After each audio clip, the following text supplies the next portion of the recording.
శబరమ్మ భారీ మెజార్టీతో నంద్యాల పార్లమెంటు ఎన్నిక కావడం, ఆ మొక్కుబడి తీర్చుకునే దానికే ఈరోజు ముఖ్యంగా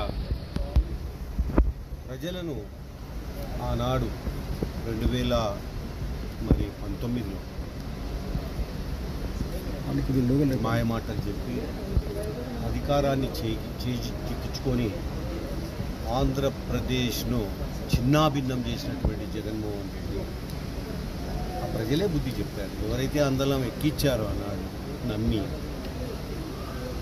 ప్రజలే బుద్ధి చెప్పి ఈరోజు 11 సీట్లకు సిగ్గుండాలి, రాజకీయాల నుంచి విరమించుకోవాలి. 11 సీట్లకు బుద్ధిచ్చి పారేసారు. ఆయన తండ్రి వైఎస్ రాజశేఖర రెడ్డి ఆయన దాదాపుగా ముఖ్యమంత్రిగా ఉన్నప్పుడు మరి ఈ రాష్ట్రానికి, అంటే ఉమ్మడి రాష్ట్రానికి మంచి జరిగింది. ఈయన యాక్చువల్గా చాలామందికి తెలియని విషయం ఏమంటే తన కొడుకు స్వయాన కొడుకు జగన్మోహన్ రెడ్డిని నమ్మలేదు ఆయన వైఎస్ రాజశేఖర రెడ్డి. ఈయన ఏమి తెచ్చి పెడతాడో, ఏ రకంగా మరి చెడ్డ పేరు తెస్తాడో అని బెంగళూరులో పెట్టాడు. ఆయన బెంగళూరులో ఉన్నటువంటి వాడు యాక్సిడెంట్లో చనిపోతే వెంటనే హైదరాబాద్కు వచ్చి ముఖ్యమంత్రి కావాలని సంతకాల సేకరణ చేయడం మొదలుపెట్టాడు. నమ్మకం లేదు కొడుకు మీదనే అన్నాడు. వైఎస్ రాజశేఖర రెడ్డికి ఈయనకు నక్కకు నాగలోకానికి ఉన్నంత తేడా ఉంది. సర్వనాశనం చేసిపోయినాడు ఆయన. పోతూ పోతూ ఈ ఆంధ్రప్రదేశ్ను దివాలా స్థాయికి చేర్చి ఈరోజు ఆయన మరి ఎవడు కక్ష ఉన్నటువంటి వాడు, పగ ఉన్నటువంటి వాడు కూడా ఈ రకంగా ఒక రాష్ట్రాన్ని దెబ్బతీయడు. ఆయన దెబ్బతీశాడు. మరి ఆయన అహంకారం, అదే రకంగా ఆయనకున్నటువంటి పొగరు ఈరోజు ఈ రకమైన తీర్పు ప్రజలు చెప్పారు. అన్నీ నాశనం చేశారు. చూడండి, శ్రీశైలం అత్యంత పవిత్రమైనటువంటి స్థానం.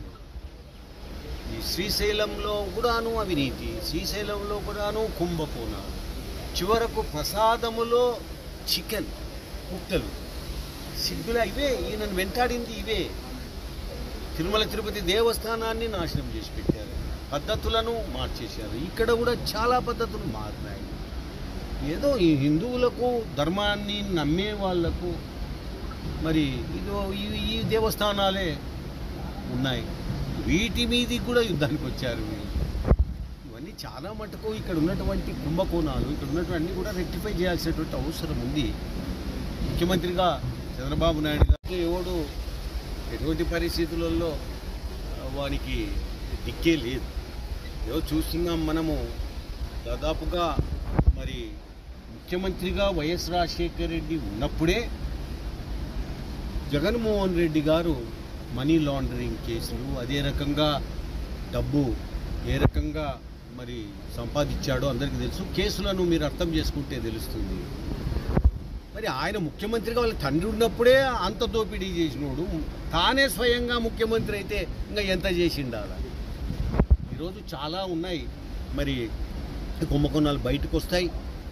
ఒక శాండ్ కానీ, లిక్కర్ కానీ, లేకపోతే భూములు ఏవైతే మరి స్వాహా చేశారో అవి, అదంతా కూడా ఎన్నో రకాలుగా ఇబ్బందుల పాలు చేశాడు ఆయన.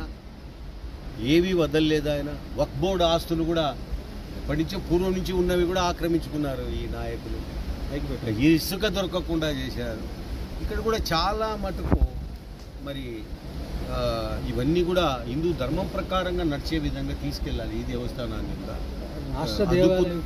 అది బాగా అది ఒక భాజపా గవర్నమెంట్లో చర్చ జరుగుతూ ఉంది. తొందరలో నిర్ణయం తీసుకుంటారు. అయినప్పటికీ కూడా మనము మన పరిధిలో దీన్ని కాపాడుకోవాల్సినటువంటి అవసరం ఉంది. ధర్మాన్ని, ఈ దేవాలయాలను.